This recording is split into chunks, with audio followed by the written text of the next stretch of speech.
Hello दोस्तों, स्वागत है आपका हमारे यूट्यूब चैनल मरीन वर्ल्ड में। दोस्तों, आज के इस वीडियो में मैं आप लोगों को एलएलबी कोर्स के बारे में संपूर्ण जानकारी दूंगा।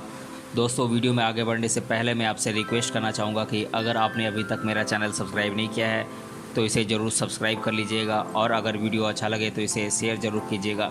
तो चलिए दोस्तों, इस वीडियो को स्टार्ट करते हैं। दोस्तों, एलएलबी कोर्स के बारे में ये सेकेंड वीडियो है। फर्स्ट वीडियो मैं ऑलरेडी अपलोड कर चुका हूँ, जिसका लिंक मैं इस वीडियो के डिस्क्रिप्शन बॉक्स में दे दूंगा, वहां जाकर आप देख सकते हैं। पिछले वीडियो में हमने एलएलबी कोर्स के बारे में बहुत सारी बातें जानी थी, जैसे कि एलएलबी कोर्स की शिक्षा क्रम की अवधि क्या होती है, इसका शिक्षा शुल्क क्या है और यह इसके कॉलेजेस कौन कौन से हैं। कॉलेजेस के बारे में हमने डिस्कस नहीं किया था। एलएलबी कोर्स की पात्रता परीक्षा कौन कौन सी होती है, पात्रता क्या है, एलिजिबिलिटी क्या है और इस कोर्स के लिए पात्रता परीक्षाएं यानी कि एंट्रेंस एग्ज़ाम्स कौन कौन से हैं, ये भी हमने जाना था। आज हम स्टार्ट करते हैं एलएलबी पात्रता परीक्षाओं के प्रारूप से। मैं एलएलबी पात्रता परीक्षाओं के प्रारूप के बारे में एक एक कर आप लोगों को बता देता हूं, यानी कि इसके एंट्रेंस एग्ज़ाम्स के बारे में एक एक कर आप लोगों को बता देता हूं। SLAT ये सिम्बायोसिस इंटरनेशनल यूनिवर्सिटी के अंतर्गत एलएलबी में प्रवेश हेतु पात्रता परीक्षा आयोजित की जाती है, जिसका प्रारूप है। इसमें कुल अंक होते हैं 90 और कुल समय भी मिलता है 90 मिनट और इसकी परीक्षा प्रणाली होती है ऑनलाइन और इसमें 5 विषय होते हैं। सभी में 18 प्रश्न होते हैं और ये सब्जेक्ट्स हैं रीजनिंग कॉम्प्रिहेंशन 18 प्रश्न, लॉजिकल रीजनिंग 18 प्रश्न, एनालिटिकल रीजनिंग 18 प्रश्न, जनरल नॉलेज 18 प्रश्न, लीगल रीजनिंग 18 प्रश्न। इस प्रकार एक साल में एक बार इस परीक्षा का आयोजन किया जाता है। दूसरा एंट्रेंस एग्ज़ाम है AILET।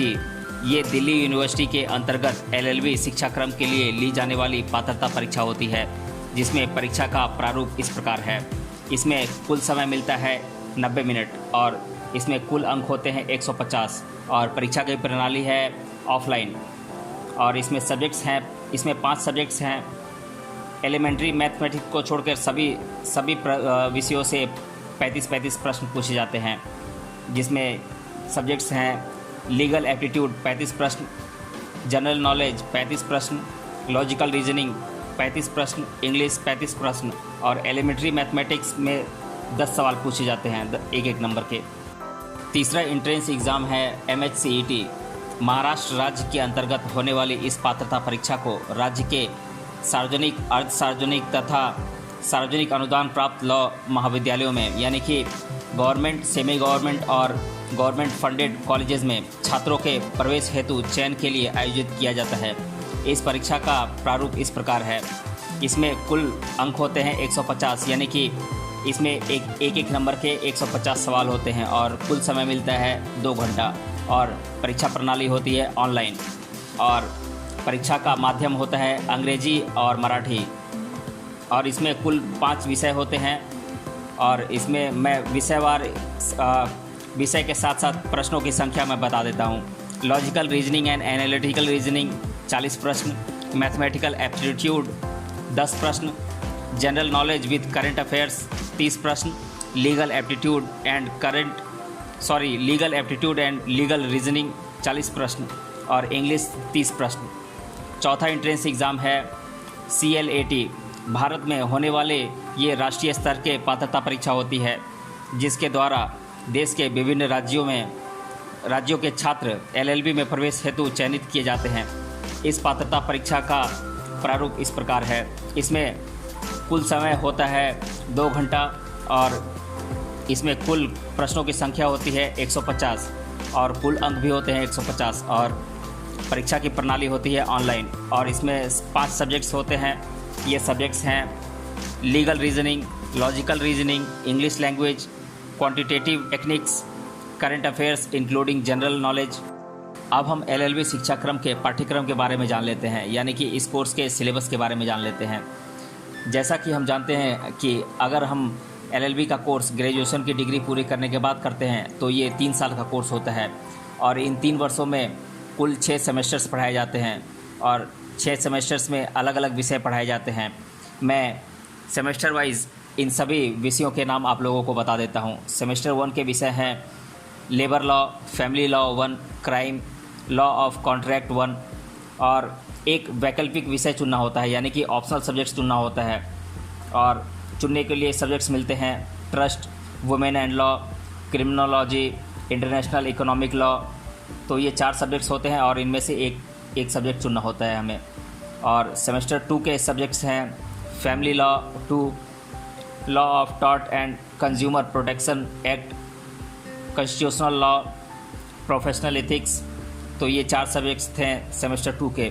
अब हम दूसरे साल के सब्जेक्ट्स जान लेते हैं, यानी कि तीसरे सेमेस्टर का सब्जेक्ट्स है environmental law, arbitration, conciliation and alternative, law of evidence, human rights and international law.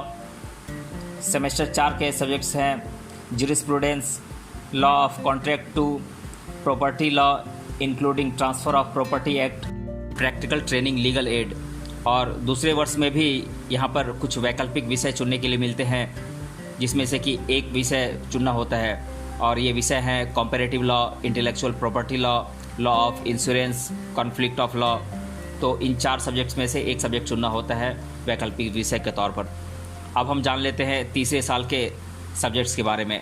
Semester 5 के सब्जेक्ट्स हैं administrative law, legal writing, land law including ceiling and other local law, civil procedure code, interpretation of statutes.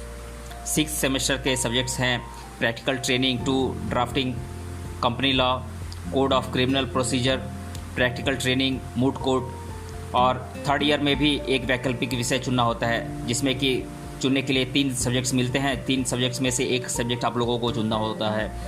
तो ये subjects हैं cooperative law, investment and securities law, banking law including negotiable instrument act. तो इस प्रकार हमने आपको इस शिक्षा क्रम का संपूर्ण पाठ्यक्रम समझा दिया। अब हम जान लेते हैं एलएलबी कोर्स करने के लिए कॉलेजेस के बारे में। तो देश भर में जितने कॉलेजेस हैं मैं आप लोगों को एक एक कर आप लोगों को बता देता हूँ। ये कॉलेजेस हैं NALSAR university of law Hyderabad, Amethi law school New Delhi, Symbiosis law school Pune, Gujarat national law university Gandhinagar, ILS law college Pune, government law college Mumbai, Parul university Vadodara, Chandigarh university Chandigarh, KLE society law college Bengaluru, KR Mangalam university Gurgaon, lovely professional university New Delhi, doctor Ambedkar government law college Chennai, Ambedkar college of law Mumbai, university of Mumbai, SNDT women's university Juhu Mumbai, Kerala law academy law college Thiruvananthapuram, government law college Thiruvananthapuram, government law college Kochi, Manikchand Pahade law college Aurangabad, Rashtrasant Tukdoji Maharaj Nagpur university Nagpur, Sandeep university Nagpur, Shri Shivaji law college Nanded, doctor Panjab Rao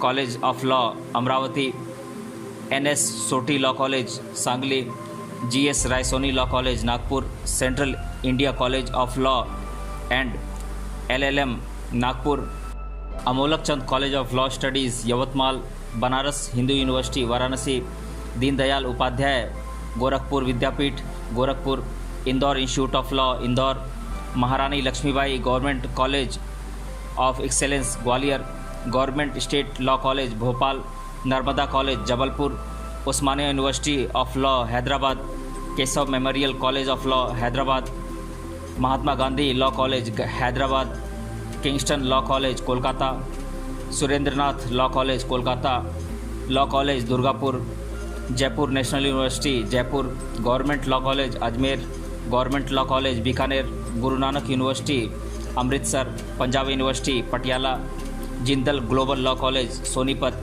इत्यादि colleges हैं भारत में जहां पर law की पढ़ाई कराई जाती है। अब हम जान लेते हैं LLB कोर्स को पूरा करने के बाद रोज़गार के अवसर और सैलरी के बारे में।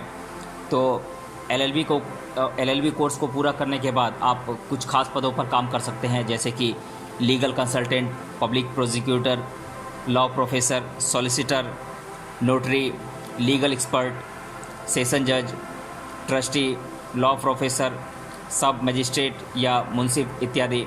इन सभी पदों में कुछ पद पर तो गवर्नमेंट सेक्टर्स में जॉब उपलब्ध होते हैं, पर अधिकतर पदों के लिए प्राइवेट सेक्टर्स में ही काम करने का मौका मिल जाता है।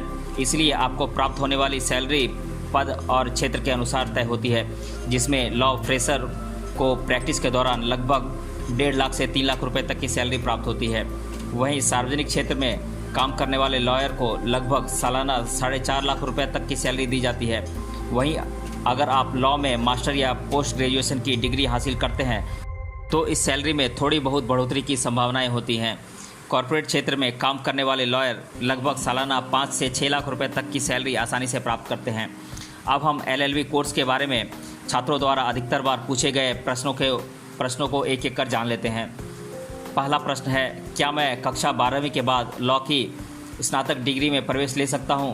तो हाँ, आप बिल्कुल प्रवेश ले सकते हैं। दूसरा प्रश्न है, 12वीं के बाद LLB कोर्स करना हो तो अवधि कितनी लगती है? तो इसका जवाब है, अगर आप इंटीग्रेटेड LLB कोर्स करते हैं तो 5 साल की अवधि लगती है, जो कि 12वीं के बाद यही विकल्प होता है। तीसरा प्रश्न है, किसी भी अन्य स्ट्रीम से ग्रेजुएशन करने के बाद अगर LLB कोर्स में प्रवेश लें तो कितनी अवधि लगती है? तो इसका जवाब है 3 साल। चौथा प्रश्न है, LLB का फुल फॉर्म क्या होता है?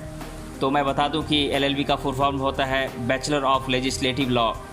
पांचवा प्रश्न है, क्या मैं LLB शिक्षा प्राप्त करने के बाद जज यानी कि मैजिस्ट्रेट के पद पर काम कर सकता हूं?